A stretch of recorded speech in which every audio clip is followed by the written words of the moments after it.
Americans' Trust or Lack Thereof in Public Institutions by Brian Farkas, IDS 4500.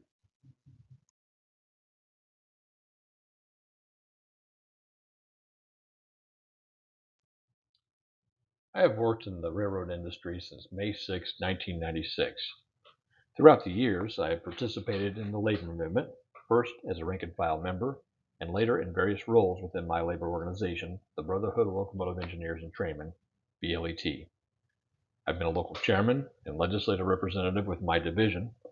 Later, I was elected to serve the state of Indiana as the BLET Indiana State Legislative Board Chairman, which primarily consisted of lobbying for my organization at the State House.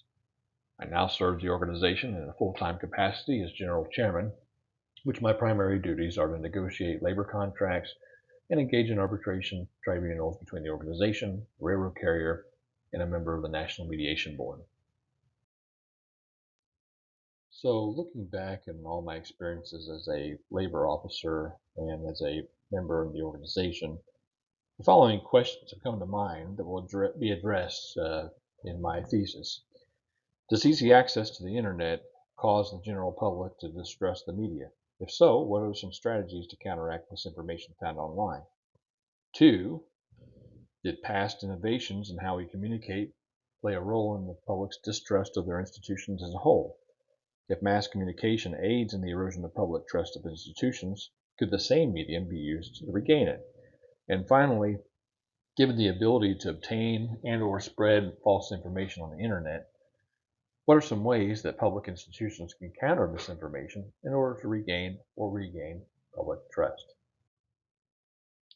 In order to consider questions that relate to how people allow their personal biases to interfere with rational thinking, the immediate thought was to find polling data that can adequately capture various demographics in order to find patterns that may find trends that are useful for this research. Certain questions remain when it comes to the ability to overcome one's own biases to make informed, rational decisions. Does media consumption affect voting patterns? Do minds change based on information received from social media, or does social media act to confirm one's own bias? Are there any strategies to disseminate information in an era where there is media saturation? Does one's religious or non-religious affiliation affect one's ability to make rational decisions based on information provided to them from the same source? And finally, do people possess the capacity to change deeply held views on any particular subject? Which brings us back to our attempt to answer the three questions originally posed at the beginning of this paper. The following is a summary of the data found in the Pew Research Center report from November 9, 2021, entitled Beyond Red versus Blue, the Political Typology. A choice was made to narrow down the fields into four categories: political engagement, gender, religion and society, COVID-19, demographics. The data is taken from a sampling of those who profess to be faith and flag conservatives to the other side of the political coin, the quote, progressive left. As one may suspect, the typical answers to many of the questions score higher in both extremes, as will be explained later. A summary of each question's responses is listed in the following four categories. For instance, political engagement. The first question in this category is, please indicate if you have done each of the following over the past 6 months. And the questions were, attended a political rally or campaign event, in person, including in a vehicle, and the responses were somewhat surprising given the abundance of footage on television of the multiple Trump rallies that were held during the time frame that this survey was conducted between November 12th through the 17th of 2020.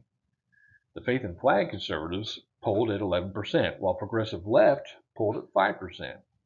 The results were considerably lower than what was expected by me with my assumptions prior to reading the polling data.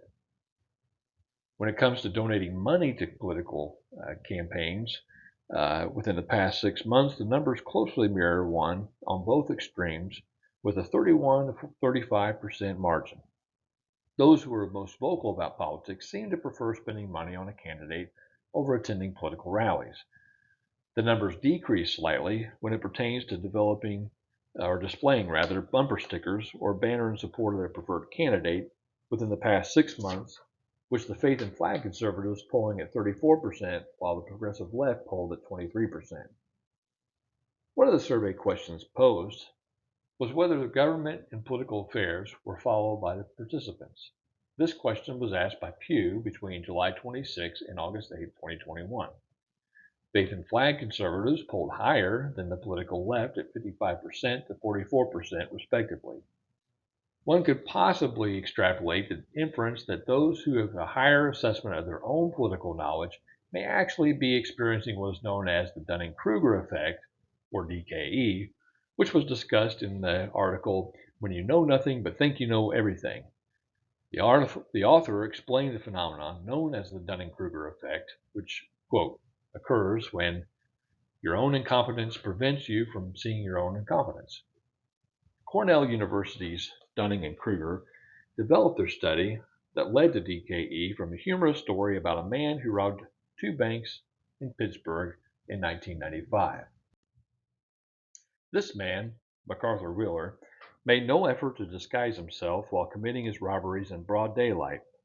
While he was apprehended by the authorities, the police showed him surveillance tapes from the bank, to which he replied, "But I wore the juice."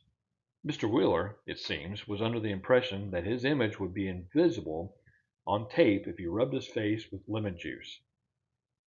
They argued that when people are incompetent in the strategies they adopt to achieve success and satisfaction, they suffer a dual burden. Not only do they reach erroneous conclusions and make unfortunate choices, but their incompetence robs them of the ability to realize it.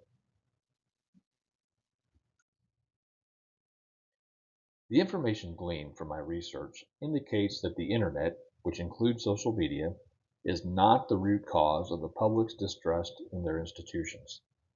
Throughout our history in the United States, the media has engaged in some misinformation, tracing back to George Washington, that affected public trust in the media. The apex of public trust was actually in a small window of time between the 1950s and 60s. We're not getting any worse when it comes to believing in conspiracies. They've always been around us. Instead, it appears that the erosion of trust may be due to our own lack of cognitive dissonance. We owe it to ourselves as society, individuals in society, to train our brains to think critically. Applying these skills to our handling of information we receive from the media and other public institutions will help bridge the gap between trust and distrust of our institutions. We can individually do our part in finding ways to communicate with one another in order to highlight the areas in which we agree rather than focusing on where we don't. These individual actions will go a long way towards restoring trust in each other and ultimately our institutions.